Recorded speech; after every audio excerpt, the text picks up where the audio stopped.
ચાંગોદર વિસ્તારમાં થયેલા ડબલ મર્ડરનો ભેદ ઉકેલવો પોલીસ માટે પડકાર હતો, પણ કહેવત છે ને કે પોલીસ ધારે તો આરોપીને પાતાળમાંથી પણ શોધી કાઢે. બસ આ કેસમાં પણ આવું જ થયું. ફેક્ટરીનો લેબર ગુમ થયાની કડી મળતા જ આખો કેસ ઉકેલાઈ ગયો અને પોલીસ આરોપી સુધી પહોંચી ગઈ અને તેને મધ્યપ્રદેશથી દબોચી લીધો. ત્યારે હવે રોડ પર કામ કરતા વૃદ્ધાઓ પણ સલામત નથી. આનાથી વધુ દુઃખદાયક શું હોઈ શકે? પોલીસ ભલે એમ કહે કે સબ સલામત છે, પરંતુ જે રીતે કિસ્સા સામે આવી રહ્યા છે તે ચોક્કસપણે પોલીસની પોલ ખોલી રહ્યા છે અને લુખ્ખાઓ પોલીસને પડકાર ફેંકતા હોય તેવું લાગી રહ્યું છે.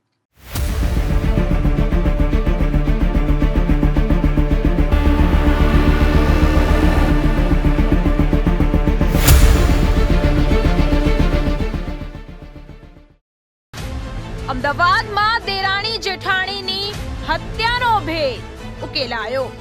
15 જ મિનિટમાં 2 મર્ડરને આપ્યો હતો અંજામ. પથ્થરોના ઘા મારી કરવામાં આવી હતી હત્યા. આરોપી પોતે 4 દીકરાનો પિતા હોવાનું આવ્યું સામે.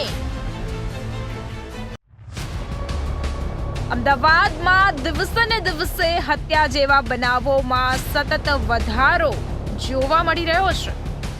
ત્યારે અમદાવાદના ચાંગોદરના ઔદ્યોગિક વિસ્તારમાં કચરો વીણવાનું કામ કરતી દેરાણી જેઠાણીની 14મી એપ્રિલે સવારના સમયે હત્યા કરાયેલી હાલતમાં લાશ મળી આવી હતી. ઔદ્યોગિક વિસ્તારનો કચરો જ્યાં ઠાલવવામાં આવે ત્યાંથી બંનેની લાશ મળી આવતા હત્યાનો ભેદ ઉકેલવો પોલીસ માટે મોટો પડકાર હતો.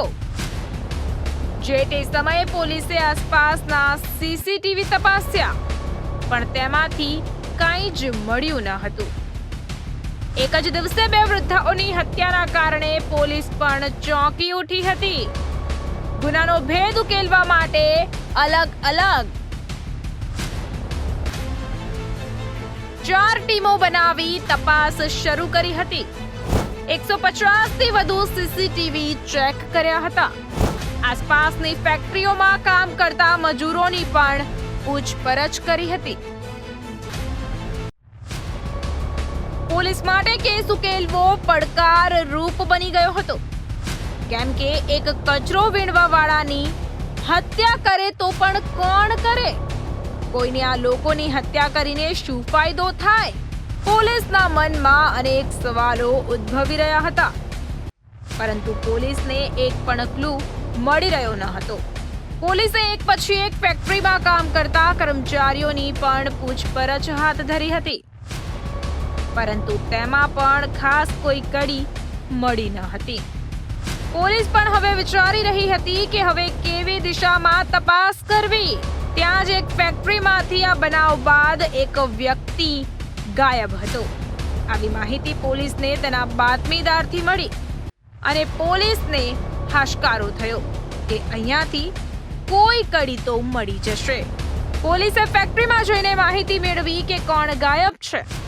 બસ જે વ્યક્તિ ગાયબ હતો તેનું લોકેશન મધ્યપ્રદેશથી મળતા પોલીસની એક ટીમ મધ્યપ્રદેશ પહોંચી હતી. ખબર પડી ગઈ છે આજે આરોપી જે છે એ આરોપી એક પરપ્રાંતીય થઈ શકે છે અને એના આધારે અમે એક એમપીમાં ટીમ મોકલી હતી. और આ ટીમ ત્યાંથી જો એને સતનાથી જો એને ઘરેથી જો પકડીને લાવી.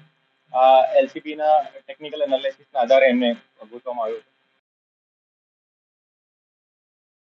હત્યારો કોણ હતો એ તો પોલીસે શોધી કાઢ્યું હતું અને પોલીસે તેની મધ્યપ્રદેશથી ધરપકડ પણ કરી લીધી હતી. બસ હવે પોલીસને એ જાણવું હતું કે આ હત્યા કેમ કરાઈ. એવું તો શું બન્યું કે આ બંને વૃદ્ધાઓની હત્યા કરવી પડી? પોલીસે આરોપીને મધ્યપ્રદેશથી ધરપકડ કરી પૂછપરછ શરૂ કરી અને જે સામે આવ્યું તે સાંભળીને તમે પણ દંગ રહી જશો. આ હત્યા કોઈ રૂપિયા માટે ન હતી. આ હત્યા કોઈ જૂની અદાવત માટે ન હતી થઈ, પરંતુ હત્યારાએ બંને વૃદ્ધાઓ પાસે શરીર સંબંધની કરી હતી માંગણી. આ નરાધમે બંને વૃદ્ધાઓ સાથે કરી હતી બળજબરી. વૃદ્ધાઓ તાબે નહીં થતા માર્યા પથ્થરોના ઘા અને નિપજાવી કાઢી હત્યા.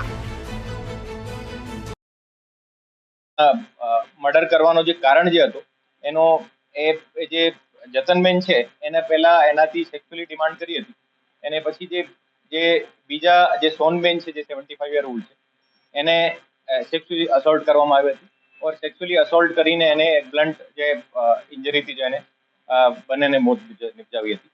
ઓર જે મર્ડરમાં જે વેપન જે હતો એ પથ્થરનો યુઝ કરીને જે છે એને મોત નિપજાવવામાં આવી હતી. ઓર જે મર્ડરનું કારણ જે છે આ સેક્સ્યુઅલ અસોલ્ટ છે, એને જે રજીસ્ટ કરતી હતી બંને, ઓર એને આધારે એની જે મોત થઈ છે.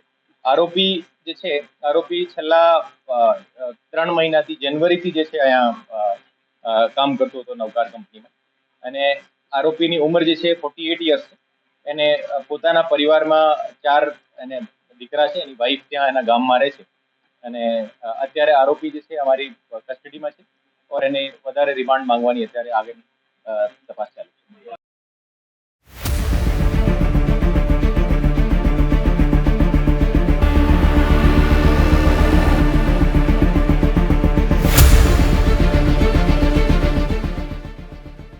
અમદાવાદના ચાંગોદર વિસ્તારમાં 14 એપ્રિલે 15 મિનિટના ગાળામાં જ દેરાણી જેઠાણીને પથ્થરોના ઘા મારીને નિપજાવવામાં આવેલી હત્યાનો ભેદ ઉકેલાઈ ગયો છે.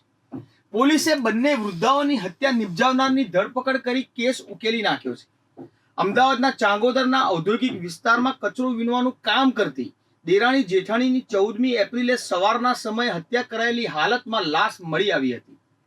ઔદ્યોગિક વિસ્તારનો કચરો જ્યાં ઠાલવવામાં આવે ત્યાંથી બંનેની લાશ મળી આવતા હત્યાનો ભેદ ઉકેલવો પોલીસ માટે મોટો પડકાર હતો. ત્યારે આવો અમારા વિશેષ અહેવાલમાં જોઈએ પોલીસે કેવી રીતે ઉકેલ્યો હત્યાનો ભેદ અને કોણ હતો હત્યારો.